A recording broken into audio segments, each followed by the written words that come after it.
So for our coefficient,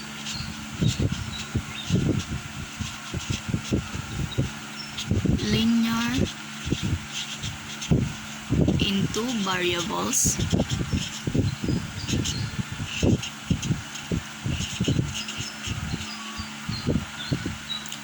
we will have a given of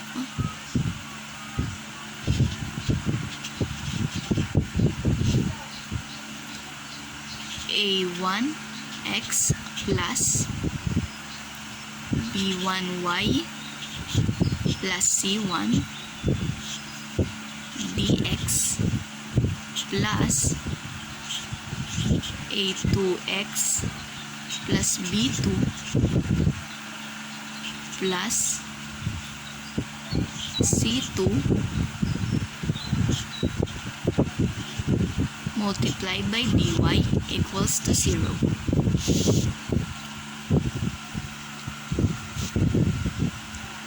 Where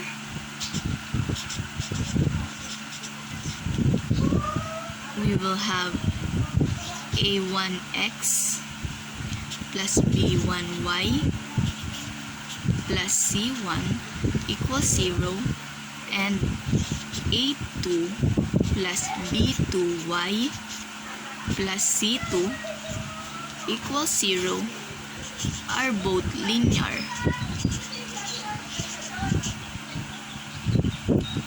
It means that if the given is linear, it will have a coefficients.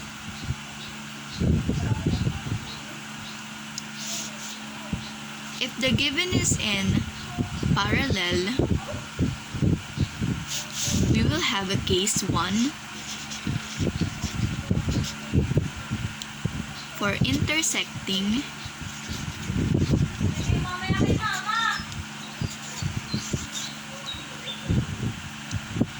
at the point of H and K, where we will have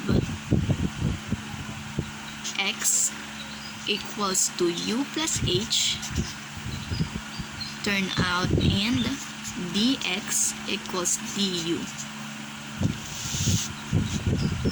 And for y, we will have b plus ka turn out to dy equals dv.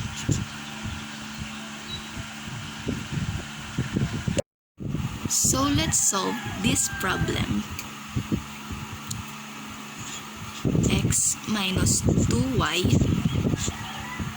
times dx plus 2x plus y plus 5 multiplied by dy equals 0.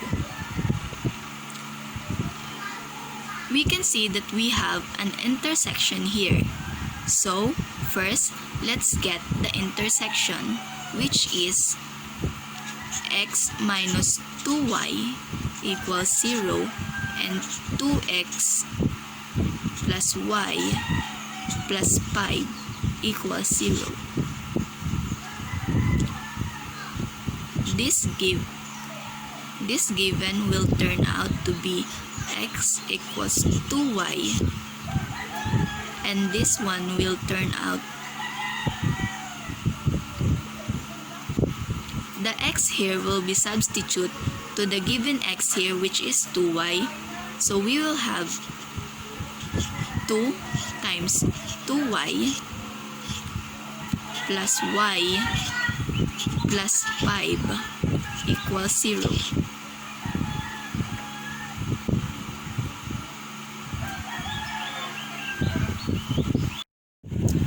It will turn out to be 5y plus 5 equals 0, or y equals to negative 1. This is not in x, this is not our final answer. So the y here, we need to substitute the y here to the answer we get in here. So we will have x equals to 2 times negative 1 or multiply by negative 1, and our x will be equal to negative 2.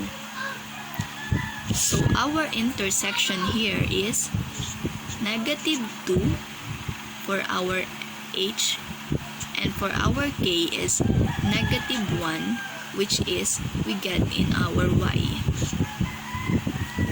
This is our intersection. So back to our problem, which is x minus 2y times dx plus 2x plus y plus 5 multiply by dy equals 0. We have 2 points, which is negative 2 and negative 1. These 2 points will be substituted to x equals to u minus the x in here, which is negative 2. So we will have 2 that turned out, and dx equals du, which is dx equals du. And for our y, we have v minus our y here, which is 1,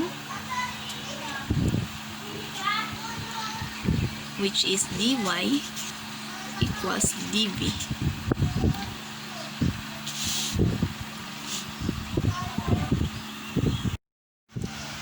We need to substitute these two to our problem, so we will have our x, which is u minus 2 minus, we'll have a bracket here, minus our minus 2 and our y, which is b minus 1. So multiply by b minus 1 times du plus 2. The x here will be substituted to this, which is u minus 2 plus y here will be v minus 1 plus 5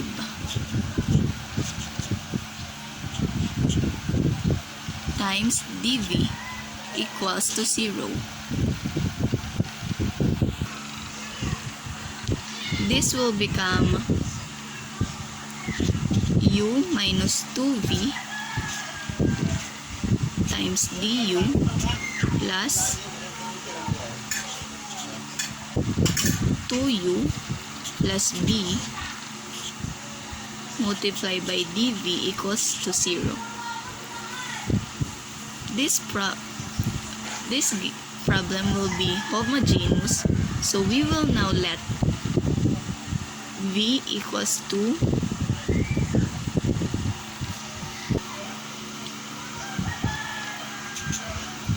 b equals to u z, and will become dv equals to u dz plus z du. After letting v equals to uz, we need to substitute it to this. So we will have u minus 2, our v here will be u uz, so we will have 2 uz multiplied by du plus 2 u plus uz. The uz here is substituted to the v here.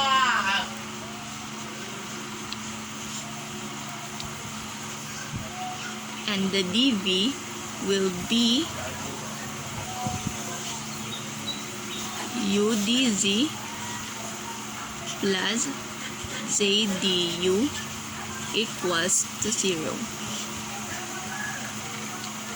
This will turn out to be dv equals u dz plus z du.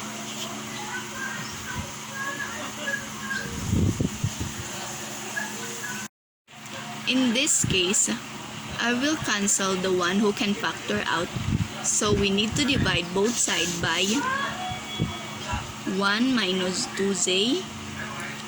So we will have 1 minus 2z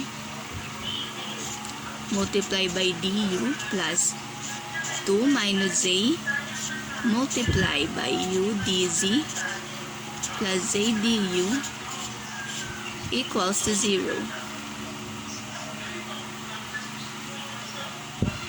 So it will become 1 minus 2z plus 2z plus z squared multiplied by du plus u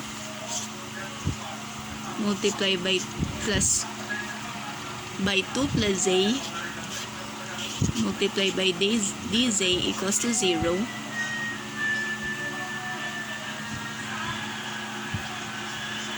So after that, we need to cancel these two because it has different, because it will become 0. So it will become 1 minus 1 plus z squared, because this is cancelled out, times du plus u multiplied by 2 plus z dz equals to 0. Then we will have du over u plus z squared, z plus squared rather, over 1 plus z squared dz equals 0. Now we will get the derivative or the integral of du over u, which is ln u, then the derivative of 1 plus z squared, which, so it will become the integral of this, so it will become ln u plus 1/2 ln z squared plus 1 plus 2 arctangent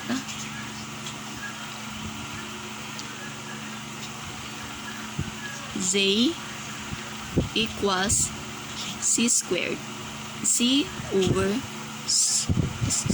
2. We need to multiply both sides by 2.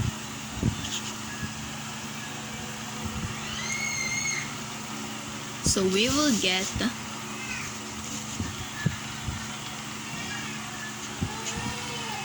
2 ln u plus ln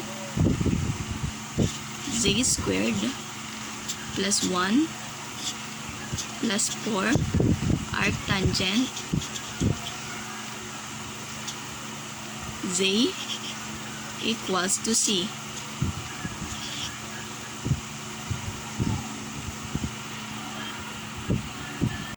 Our c here is equal to b over u, so we need to rearrange this, so it will become ln u squared multiplied by z squared plus 1 plus 4 arctangent z equals to c. Then ln u squared v squared multiplied by b squared over u squared plus 1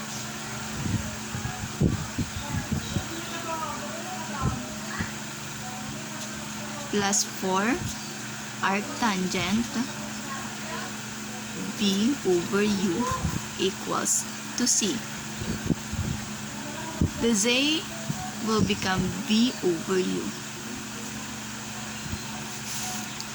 The next we will have ln v squared plus u squared plus 4 arctangent v over u equals to c. So we need to substitute our final answer. So we will have ln multiply by y plus 1 squared plus x plus 2 squared plus 4 arctangent y plus 1 x plus 2 equals to c.